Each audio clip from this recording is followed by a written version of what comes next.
ఈరోజు ఒకటి బాజాబ్తా ఒకటి చెప్తున్నా, ఫ్యూచర్స్ మన అందరం అనుకుంటున్నాం ఈరోజు ఏది మూసీ బ్యూటిఫికేషన్ అని. మూసీ బ్యూటిఫికేషన్ వర్క్ అనేది జరగది. ఎందుకు జరగది అని నేను చెప్తున్నా అంటే, ఈరోజు మధు పార్క్ వాళ్ళకి నోటిఫికేషన్లు ఇచ్చిండ్రు, 10,000 ఇళ్లకు నోటీస్ ఇచ్చిండ్రు. దేనికోసం ఇచ్చిండ్రు? ఈరోజు వాళ్ళ అడ్వర్టైజ్మెంట్ అదే. ఏం అడ్వర్టైజ్మెంటు? దాదాపు ఒక 10,000 మందికి నోటీసులు పంపిండు ప్రైవేట్ భూమిలోలకు. ఈ ఇండ్లు కూలగొట్టి వాళ్ళ భయభ్రాంతులకు గురి చేసి వాళ్ళ దగ్గర సెటిల్మెంట్లు చేసుకోవాలి. ఈరోజు అక్కడ ప్రైవేట్ భూములను సెటిల్ చేసుకోనికి బెదిరియనికి అక్కడ మూసీ బ్యూటిఫికేషన్ కానీ ఆడ మూసీ బ్యూటిఫికేషన్కి ఎవరు రూపాయి ఇయ్యనికి అక్కడ లేదు. సేమ్ హైడ్రా ఏ విధంగా నడిచిందో, హైడ్రా గరీబోడిని మిడిల్ క్లాస్ వాడిని కూలగొట్టాలి, పెద్దోడిని భయపెట్టియాలి, వాళ్ళతో సెటిల్మెంట్ చేసుకోవాలి. ఈరోజు ప్రేమావ చెరువుల ప్రెస్టేజ్ ఉంటుంది, కూలగొట్టరు. కోమ చెరువుల వాసవి ఉంటుంది, కూలగొట్టరు.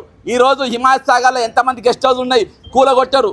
బాజాబ్తా రేవంత్ రెడ్డి గారు సొంత అన్న తిరుపతి రెడ్డిలో చెరువులు ఉంటుంది, కూలగొట్టరు. బాజాబ్తా ఈరోజు రంగనాథ్ గారి ఇల్లు కూడా బఫర్ జోన్లో ఉంటుంది, కూలగొట్టరు. కానీ ఇది ఎవరి కోసం? కామన్ మ్యాన్ని కూలగొడతారు.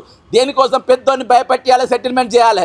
ఈరోజు మ్యూజిక్ బ్యూటిఫికేషన్ పేరు మీద కూడా ల్యాండ్ సేకరణ మధ్యతరగతిని భయపెట్టియాలి, పెద్దలతో సెటిల్మెంట్ చేసుకోవాలి.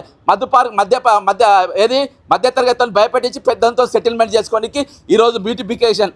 అంతేకాకుండా ఈరోజు రేడియల్ రోడ్ వేయడానికి పైసలు ఇవ్వమని చెప్పింది, RRRకి పైసలు లేవని చెప్పింది. కానీ ఈరోజు భూసేకరణ జరుగుతుంది. దేనికోసం? రియల్ ఎస్టేట్ దందాలు చేయడానికి జరుగుతూ ఉంది. కాబట్టి ఈరోజు గవర్నమెంట్ చేస్తున్నది పాలన కాదు, ప్రజాపక్షణ పాలన కాదు, ఈరోజు ప్రజాపక్ష పాలన. ఇది ప్రజల పేరు మీద to the people, for the people, by the people అని చెప్పి పీపుల్ను దోచుకునే పాలన. దీని మీద ఎవరు మాట్లాడు, ఎవరు ప్రశ్నించరు. ప్రతి దాని మీద నియంత్రణ, ప్రతి దాని మీద ఈరోజు బెదిరింపు ధోరణి ఈరోజు ప్రభుత్వం చేపడతా ఉంది. కాబట్టి ఈరోజు తెలంగాణలో ఖచ్చితంగా ఫైనాన్షియల్ ఎమర్జెన్సీ ఉండాలి. దీని మీద వైట్ పేపర్ ప్రభుత్వం విడుదల చేయాలి. బట్టి విక్రమార్క దీనికి స్పష్టమైన స్టేట్మెంట్ ఇవ్వాలని కోరుకుంటూ సెలవు తీసుకుంటున్నా. జై తెలంగాణ, అమరవీరులకు జోహార్.